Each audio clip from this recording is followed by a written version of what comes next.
Hi, everybody. Welcome to a special edition of Mondays with Mike. Today, we're talking about leap years, leap days. What in the world is this all about? Well, it is amazing when you really get into it. And so we're going to get into the science a little bit and a little bit of the history behind leap years and leap days.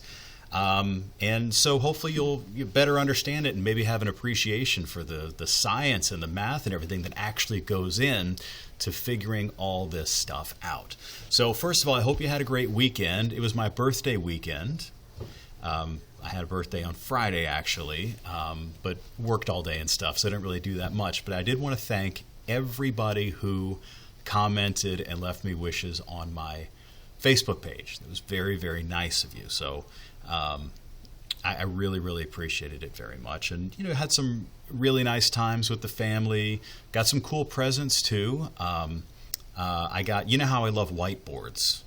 So I got some magical whiteboards from my mom. I'm going to bring them in here one day because it's pretty cool. And then my brother got me a Sports Illustrated magazine from the actual day that I was born. And Bobby Clark from the Philadelphia Flyers is on the cover. And so I was kind of paging through it. It's really neat because you get to see how things have changed over the years. Every ad was for cigarettes.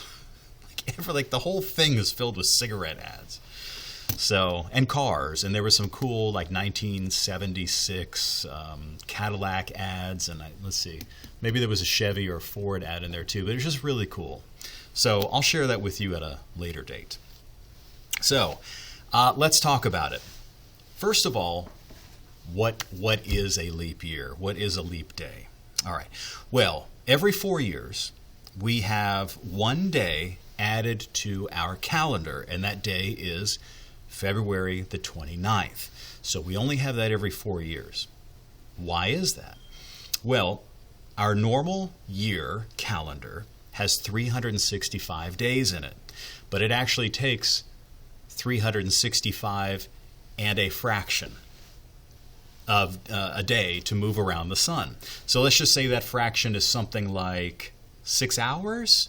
So it takes us maybe 24 hours, 365 days plus a few hours to go all the way around the sun. Well, after 10 or 20 years or 100 years, those hours add up, and then before you know it, Christmas is in July. You know what I mean? So that wasn't going to work. So by adding one day every 4 years, we can correct for that. Now, if that's your only rule, is that you add one day every 4 years, that also will overcorrect, and the calendar will end up messed up also. So the second rule is, so the first rule of leap years is the year is divisible by 4. Okay, so if we pull up our handy-dandy calendar here, a calculator here about the calendar, and we'll take this year. Okay, and this year obviously is 2024, which is divisible by 4, 506. Okay, it's divisible by 4, so that means it's a leap year. But there's an exception. If a leap year ends with double zeros, let's say the year 1700, 1800, 1900, those were not leap years. Because they are divisible by 100. Basically, if it's the turn of a century, not a leap year, with one exception, and that is the year 2000, which was a leap year. If the year is divisible by 400, then it is a leap year. This is complicated, so just to summarize, if you could divide the year evenly by 4, it is a leap year, unless it's also divisible by 100, and then with the one exception being if it's divisible by 400. So the year 1600, the year 2000, the year 2400, well, none of us are going to be here. Those are all going to be leap years. But the year 2100, if we live to be that old, will not be a leap year. So why? All right, well, let's turn to the globe. So here we have Earth, right? Beautiful Earth. And the Earth, as you know, it turns once per day, once every 24 hours. Almost. It actually turns about once every 24 hours, 56 minutes, and a handful of seconds. So nothing is exact. So we have a 24-hour day, but it's not exactly 24 hours. We have a 365-day year, but it's not exactly 365 days. So all of these things we need to make corrections for. So the combination of the day not being completely 24 hours and the orbit not being completely 365 days is what leads to all of the hubbub. Okay, it's what leads to all the fuss. Now, if you really want your mind blown, think about this. The Earth here travels around the sun once a year, once every 365 days, right? The Earth does not travel at the same speed around the sun all year. Because if we got to go back to Earth science class here, right? Maybe a lot of you remember it. A lot of you probably do remember it. A lot of you want to forget it. But the planets go around the sun in what's called an ellipse, which is not a perfect circle. It's like stretched out a little bit. Now, the Earth's orbit is pretty close to a circle, but not exactly. So there are certain times of the year when we're closer to the sun, which is December. That's when we make our closest approach to the sun, late December and early January, I believe. And then the opposite is true. We're farthest away from the sun in June. So the effect of that is that the actual length of the day, amount of time that it takes us to here turn around in a circle, the exact time that this takes is actually longer in the wintertime by about something like 30 seconds. It's about 30 seconds longer. Why? Because the Earth is close to the sun and we're reaching our maximum speed around the sun. We're really reaching our fastest point. So it takes that much longer. So the Earth has spun around 360 degrees, but now it's moved, right? Because it's moving really fast around that part of the sun. So it has to twist just a little 30 seconds more to complete that day. And then likewise, as we go through springtime, and we're actually at that part of the orbit when we're moving away from the sun, sort of, that part of the orbit, we slow down a little bit, and so the day, actually, we don't have to catch up on that orbit on the rotation as much, and we actually have a shorter day. So it's something like 10 seconds shorter during that time of the year as opposed to 30 seconds longer in the winter. So there's a lot of complicated math that goes into this. And there were astronomers and philosophers. This is going back thousands of years who have tried to figure this stuff out, from the Mayan calendars to the early, the Greek calendars and the Chinese calendars and all of the calendars that came out of the Middle East and Africa. You had this variety of calendars, and everybody was trying to figure out, this, like I said, this is going back 2,000, 3,000, 4,000 years ago. Everybody's trying to figure out, how do we sync up our calendar so that the same day, like back then, the important days for them were like the winter solstice and the spring equinox and the summer solstice. Like they wanted to know,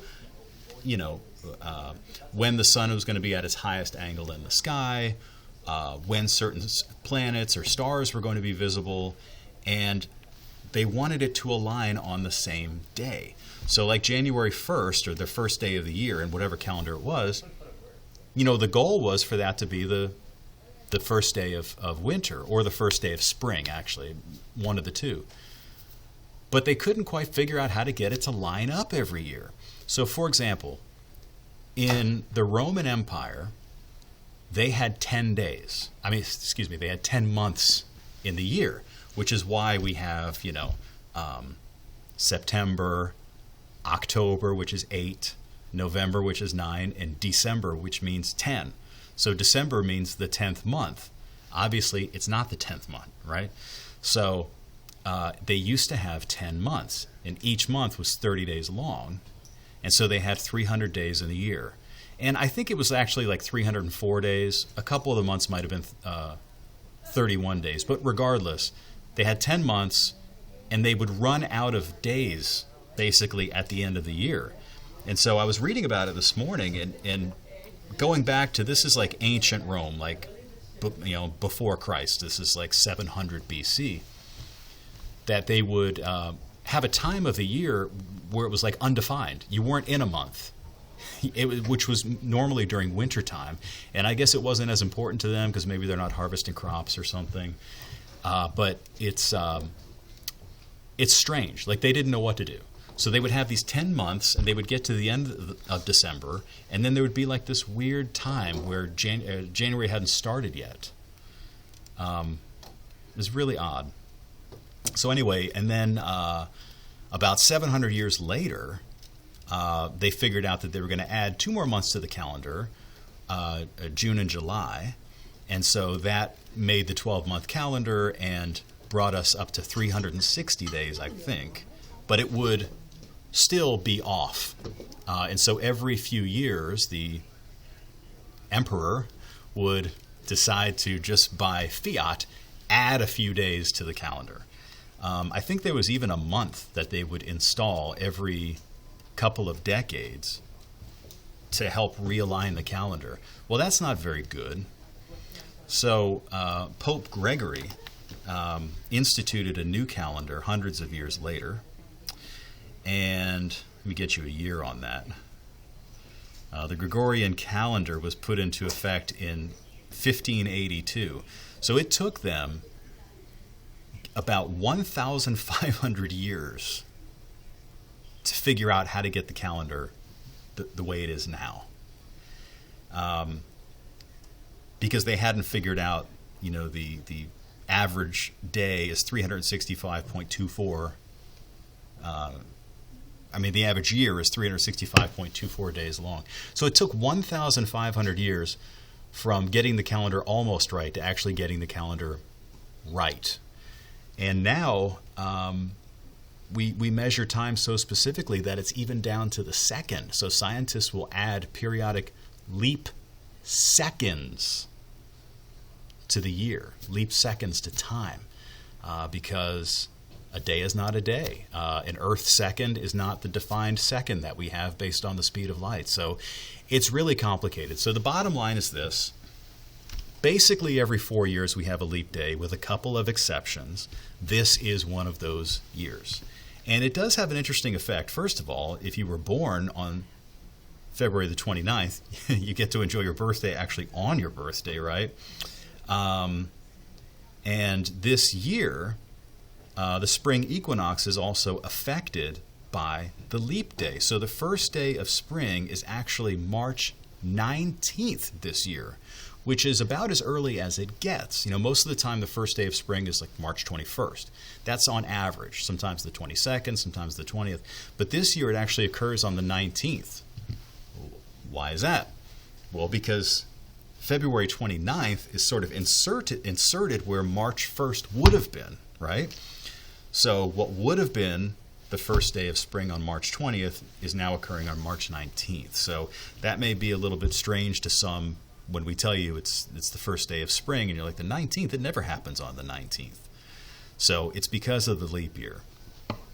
So anyway, it's interesting stuff, isn't it? It really is, the history of it, the science of it, all the different cultures that tried to figure this stuff out. And now we mostly have it figured out. But it's amazing that even with the system we have, it is not perfect. You can't make it perfect, which is why we have to periodically add little leap seconds, literally seconds, to keep the calendar on track. So anyway, cool stuff, right? It is pretty amazing stuff. So that's the main focus of what I wanted to talk about here, the leap years. The other thing is the heat. All right. So today is going to be a warm day. You probably got that from this morning's weather report. This is a look at forecast highs across Texas today. It could be record-shattering heat. So this is a combination of a few factors. One is that the jet stream is pretty far to the north, which is actually going to bring a sort of a rare severe weather threat, I'll show you that here in a minute, to the Midwest, which they don't often get severe weather in February. February severe weather is usually much farther south because the jet stream is usually much farther south. So like Florida sees a lot of February tornadoes and stuff, and we occasionally do too. But today is not one of those days. So these breezy south and southwest winds, I mean, look at Del Rio, Texas. Close to 98 for a high temperature today, and Dallas up to about 94, maybe 95. Their record today is 90.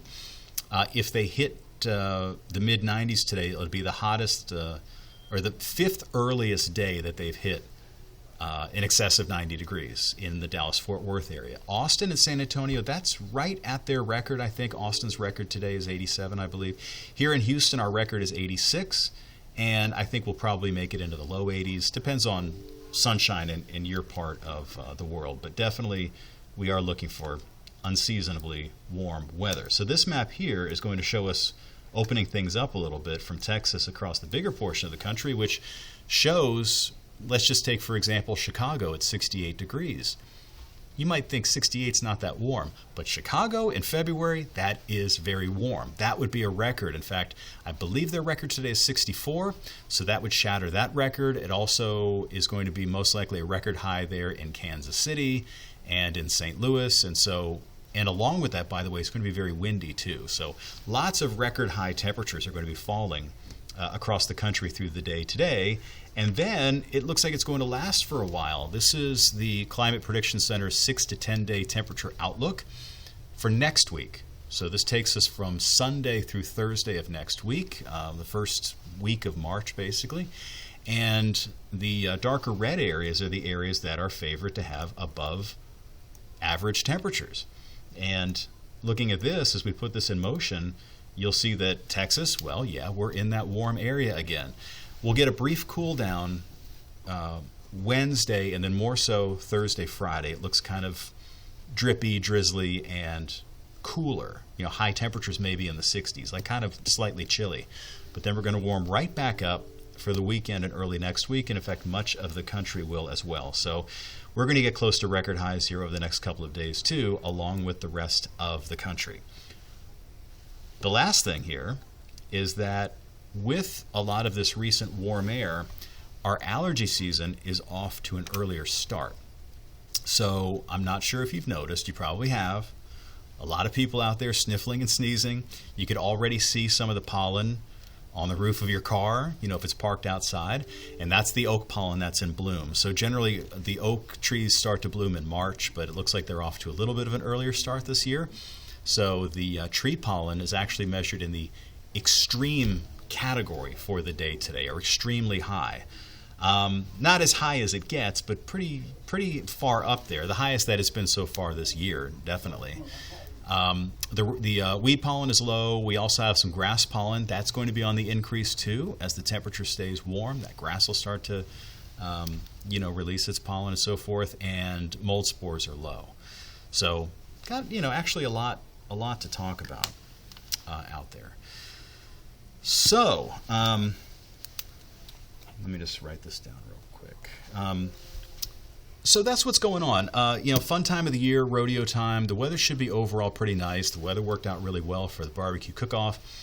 The carnival opens tomorrow.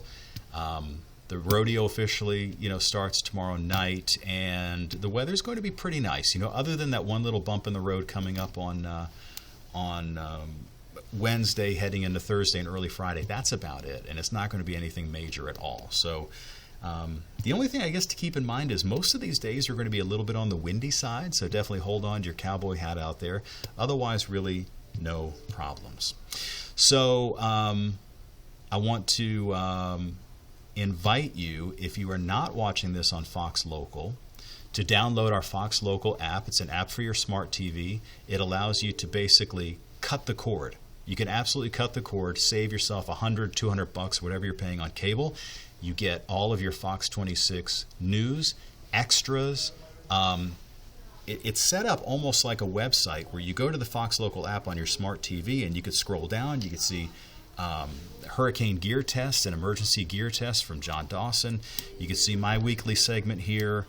Allison Gargaros is going to do a 30-minute cooking show, And, everybody else in the newsroom is just that we're really doing stuff, really doing what we can to give you good content. So you get that all on our Fox Local Smart TV app that you can get at Amazon or Roku or whatever you have. And you can get yourself a pair of rabbit ears. It's like everything, you know, like sometimes things, everything old is new again. Lena DeFlorius told me that tomorrow is National Retro Day. So as part of that, you might want to go to the store and get a pair of rabbit ears. And as old-fashioned as that sounds, you can get Fox 26 on rabbit ears and the other stations, right, on rabbit ears, and then you can just have your internet connection to watch Fox Local and any other streaming platforms like Netflix and stuff you want to watch. Now, let me tell you why the rabbit ears are important. Because Fox Local gives you all of our news content, our special extra content like the after show that comes on at 10 a.m., like what I'm doing right now. But you can't watch football or baseball or basketball, sports and things like that, or our primetime shows. So for that, you pay $20 for a set of rabbit ears. You plug it into the back of the TV, and it's free forever. No monthly fee, nothing. So that's what actually we've done in our house. And it's working out okay so far, because everything that the girls want to watch is basically streaming anyway. And I found that we were paying for TV channels that we're never going to use, and we ended up saving like $170 a month or something. And, you know, in times like these, I'm sure everybody out there can use that. So anyway, something to ponder. Well, I hope you all have a wonderful day. Get some allergy medicine and get ready for Leap Day on Thursday. And don't try to stand up any eggs or brooms or anything unless you really want to. What else was I going to tell you? Oh, Thursday's a special day because I'm going and doing a weather talk at my nephew's school, so that's going to be fun. So if anybody's watching from there, I will see you soon. Shout out to my mom and Neil. Thank you very much for my birthday presents, and I'll see you all probably in less than 2 months, 6 weeks or so. And I want to thank you all for tuning in here for Mondays with Mike, and we'll see you next time. Take care.